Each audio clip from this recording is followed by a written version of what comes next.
Hello guys, welcome to my today's mini blog. मित्रांनो, आज काहीतरी मी तुम्हाला महत्त्वाचं ज्ञान देणार आहे, त्याच्यामुळे तुम्ही ध्यान देऊन ऐकावे. काय बाजू मित्रांनो, काय माहिती आहे का, रोज सकाळी तुम्ही 5ला उठा, 1 घंटा वर्कआउट करा, शरीरातून पूर्ण घाम वगैरे पूर्ण काढा तुम्ही. असं म्हणजे तुम्हाला मनसोक्त व्यायाम करा तुम्ही 1 घंटा. त्याच्यानंतर डाईट वगैरे करा.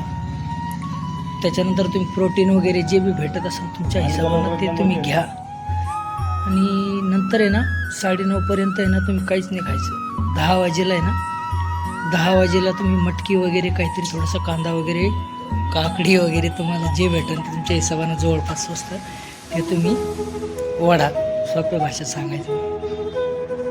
त्याच्यानंतर 12-1 वाजता तुम्ही काय करा, ज्वारीची भाकर वगैरे खा, 1-1.5 भाकर खा. डाईटचा पूर्ण प्लॅन सांगतो मी फ्रीमध्ये. ते मी बाजरीची भाकर, ज्वारीची भाकर जे भेटेल ते तुम्हाला खा. संध्याकाळी मूग डाळ वगैरे काय खायचं तर ते पण खा.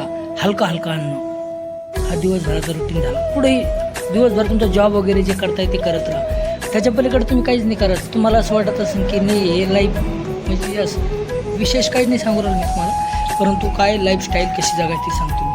आणि एवढं सगळं तुम्ही रुटीन फॉलो जरी केलं ना तुम्ही, तरी तुम्ही एक ना एक दिवस मरणार जरूर आहे. तुम्हाला वाटत असेल हे सगळं केलं, अरे नाही, तुम्ही मरणार आहे. समजलं ना? कन्फर्म तुमची मौत अशी कन्फर्म आहे. त्याच्यामुळं काय माहिती आहे का, थोडंफार डाईट पण करा. डाईट करत असताना जगण्याचा आनंद पण घ्या. आनंद घेत असताना जगा. पैसा उडवा, थोडंफार एन्जॉय वगैरे करा. तुम्ही माणसाने आज भेटलं वगैरे असं काही नाही. सांगायचं तात्पर्य एवढंच आहे, तुम्ही डाईट वगैरे करा, सगळं करा. मी आज एक 20-25 दिवस झाली डाईट फॉलो करत होतो, परंतु जगण्याला अजिबात असं इंटरेस्ट नाही असल्याने वाटतं. त्याच्यामुळे तुम्ही थोडंसं चला. बाय मित्रांनो, भेटू त्याच्या नेक्स्ट ब्लॉगमध्ये.